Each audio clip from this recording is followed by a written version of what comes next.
मैं सर्वशक्तिमान परमात्मा के अस्तित्व को मानने से इनकार करता हूं।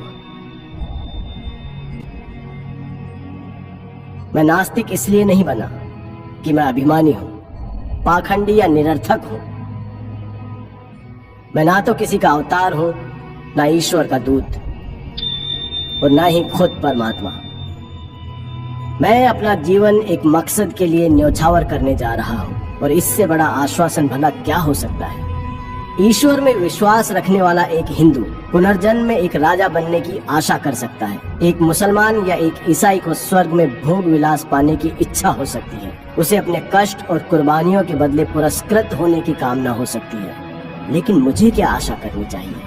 मैं जानता हूँ कि जिस पल रस्सी का फंदा मेरे गले में लगेगा और मेरे पैरों के नीचे से तख्ता हटेगा, वो मेरा अंतिम क्षण होगा। किसी स्वार्थ भावना के बिना, यहाँ या यहाँ के बाद किसी पुरस्कार की इच्छा किए बिना, मैंने अनासक्त भाव से अपने जीवन को आजादी के नाम कर दिया है।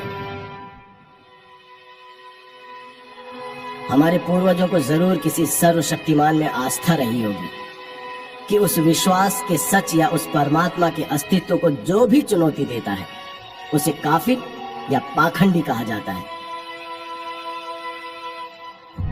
चाहे उस व्यक्ति के तर्क इतने मजबूत क्यों ना हो कि उन्हें झुठलाना नामुमकिन हो, या उसकी आत्मा इतनी सशक्त क्यों ना हो कि उसे ईश्वर के प्रकोप का डर दिखाकर भी झुकाया नहीं जा सकता। और इसलिए ऐसे व्यक्ति को अभिमानी कहकर उसकी निंदा की जाती है।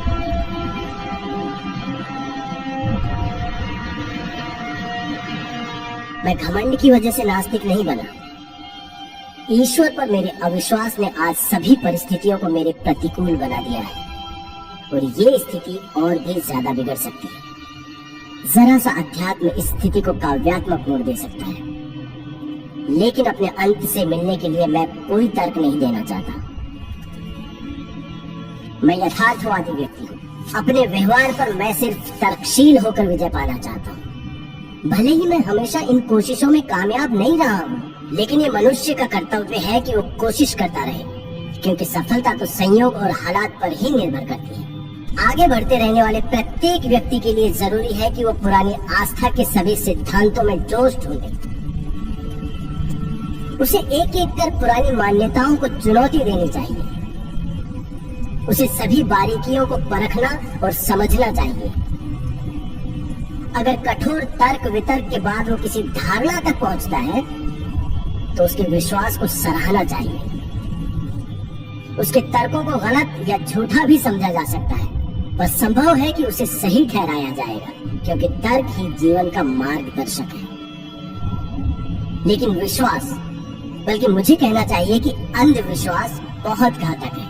वो एक व्यक्ति की सोच समझ की शक्ति को मिटा देता है और उसे सुधार विरोधी बना देता है। जो भी व्यक्ति खुद को यथार्थवादी कहने का दावा करता है, उसे पुरानी मान्यताओं के सच को चुनौती देनी होगी, और यदि आस्था तर्क के प्रहार को सहन न कर पाए तो वो बिखर जाती है। यहाँ अंग्रेजों का शासन इसलिए नहीं है क्योंकि ईश्वर ऐसा चाहता है, बल्कि इसलिए है क्योंकि उनके पास ताकत है और हम में उसका विरोध करने का साहस नहीं है। अंग्रेज ईश्वर की मदद से हमें काबू में नहीं रख रहे हैं, बल्कि वो बंदूकों, गोलियों, पुलिस और सेना के सहारे ऐसा कर रहे हैं, और सबसे ज्यादा हमारी बेपरवाही की वजह से। मेरे एक दोस्त ने मुझसे प्रार्थना करने को कहा। जब मैंने उससे अपने नास्तिक होने की बात कही, तो उसने कहा, जब तुम्हारे आखिरी दिन नजदीक आएंगे तब तुम यकीन करने लगोगे। मैंने कहा, नहीं मेरे प्यारे मित्र, ऐसा कभी नहीं होगा। मैं इसे अपने लिए अपमानजनक और नैतिक पतन की वजह समझता हूं। ऐसी स्वार्थी वजहों से मैं कभी प्रार्थना नहीं करूंगा।